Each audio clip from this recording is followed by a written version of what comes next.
in the mix among what we're used to playing, and it's great to see them turning up as they have been. So, this is going to be Diddy Kong versus Marth here for these two players. This is going to be Dirty Mike versus Groovy. Now, I do believe Dirty Mike has not been showing up at the weeklies too often lately. Him and the Knicks have been absent, so it's interesting to see how this will play out now and what the differences between these two players are, since I think they still do actively practice together, though, so they probably have a fair idea of how each other They're not plays. rusty by any extent. So now we're going into winter semis right off the bat.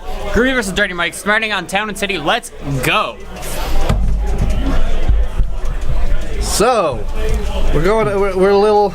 Both players just kind of feeling each other out in the beginning there.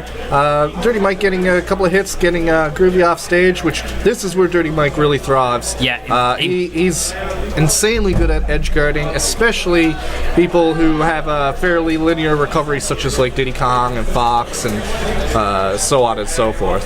And he does a very good job of kind of like really using Marth's range to his advantage. Really good at landing those tippers and just keeping his opponent at bay, using this large disjoints to just keep everyone out. And so we see here now Dirty Mike off to a really big lead. He's just doing an awesome job of keeping him out, and a perfectly spaced F smash is going to take our first stock. And we are less than 1 minute into this game. Groovy already down an entire stock, and looks like Dirty Mike is going to make him lap in percent, but Groovy's starting to put some back on, trying to answer back. All right.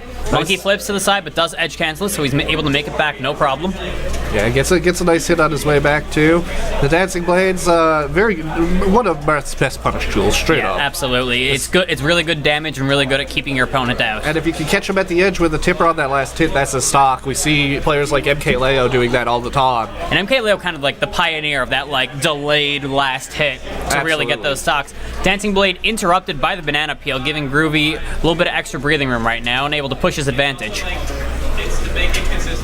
Nice down tilt there. Misses the grab afterwards. Marth is a bit floaty, so it might be hard to get a grab after a down tilt at such high percents. Very nice F tilt. Groovy was definitely DIing with that, but he manages to live. And it was a really nice swerve on that rocket barrel to try and avoid the up B stage spike attempt that Dirty Mike was going for then. All right, there's another nice F tilt with the tipper. All right, Groovy still able to make it back. He gets the grab. Will be an up throw? No. Groovy able to mash out of that in time. And the aggressive monkey flip kick pushing Dirty Mike off to the left-hand side of the stage. All right, I like the aggressive play coming back to make his landing safe there, pushing Groovy back away from the ledge. Yeah, Groovy was actually going for an up smash there and tried to call the high recovery, so he just got swatted out. Oh, going for the barrel and that's going to be it. But that's just going to net a grab to an up throw. A quick grab up throw, and we have our first game of winter semis down with Dirty Mike going up 1-0.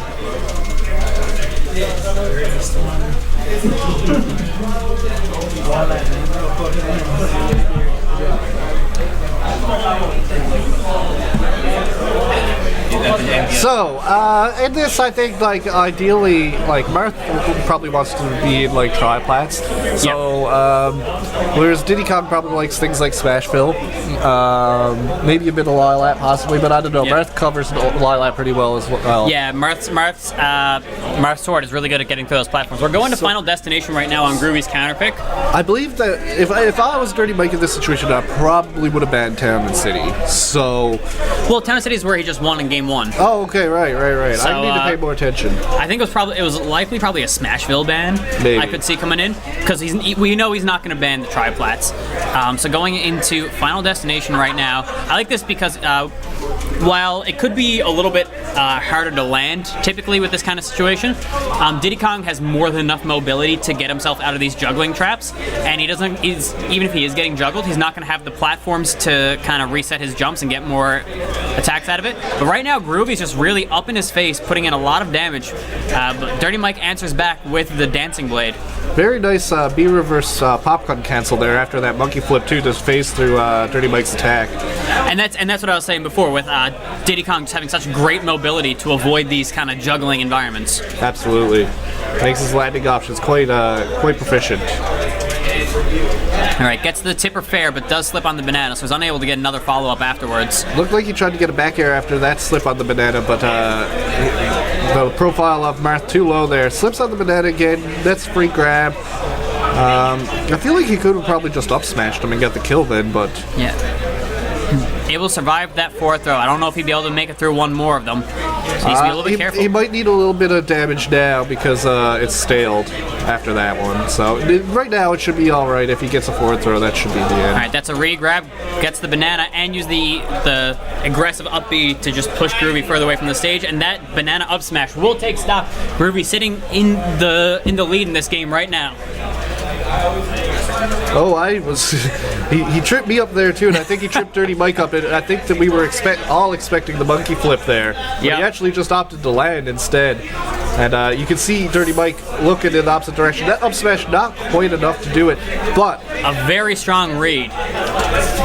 Interesting note on that up smash. Had that been Lucina, that would have killed. Yes, absolutely. It's a funny thing when you in those regards. But in a matchup like Diddy versus Diddy, like Marth is definitely far more proficient than Lucina because you're going to be playing the spacing game the whole game anyways. Yeah. And right now, we're seeing the complete opposite of what we saw in Game 1. Groovy's just really pushing his advantage right now. Very nice up tilt to forward air. Doesn't get the tipper forward air, so it's not going to kill. Catches that monkey flip with the up air, though. And that tipper up air will take stock.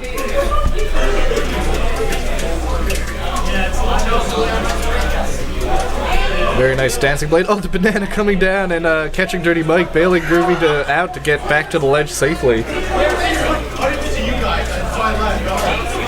The double grab with no punish.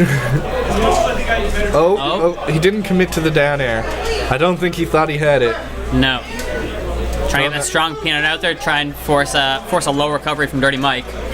Down tilt, reverse bear, not quite gonna hit. Yeah, a little too low of a percent for that to work quite yet. You should be good to hit it from now on, I think, though. Dirty Mike's doing a really good job right now of, because Groovy's trying to trap him on the ledge with those bananas, but, oh, is that gonna be it? It will. But I was saying Groovy's trying to trap him on the ledge with bananas, and Dirty Mike's doing a really good job of, like, short hop grabbing the bananas off the ledge. And it also forces Diddy Kong into shield when you're doing it. Then, like, even if you get the main point after it is like you shouldn't re-grab because then you can eat a down smash and you'll die for it. Even if you land on stage and get punished out of the shield from it, it's still generally better than eating a for sure kill. Alright, so now we're going into Smashville on Dirty Mike's counterpick. I'm assuming that triplats were definitely banned in this matchup. Oh, the monkey flip kick coming out before that F smash that Dirty Mike threw out. That F smash I don't think would have killed at that point, but it would have definitely been a good mental blow. Yeah, it would have definitely put him in a very advantageous position, able to edge guard. Oh, we got the re-grab here, but Groovy not near the ledge to punish it. I guess he was expecting an aerial, so he dashed back. But Dirty Mike just re-grabbing the ledge. It's very interesting to see Dirty Mike's confidence right now in re-grabbing the ledge, and Groovy really hasn't done anything to kind of shake that courage. Right, up the out of shield, try and catch whatever he was expecting Groovy to go into, but Groovy's just out of there completely. Right, there's another one. Going for that up B, expecting the out of shield option from Groovy, but Groovy just sitting in shield, no problem doing that. That's not going to kill this early, not without any rage. Seeing the high monkey flip kick going high enough this time that Dirty Mike can't optimally go for the juggle to call out the flip there. Very nice up B. Groovy drops shield just a bit too early there. Calls the air dodge, and that's going to end the stop. And that's going to take it.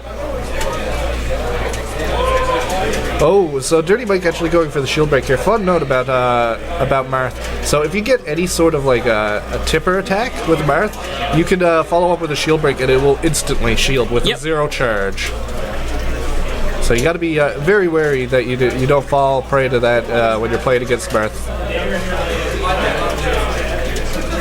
Also applies for Lucina. Only difference is that Lucina doesn't need a tipper. Exactly. All right, and right now Groovy is really running away with this momentum in the second game with a very strong lead. Dirty Mike starting to approach kill percents right now, and of course Groovy is as well, but still only on his first stock.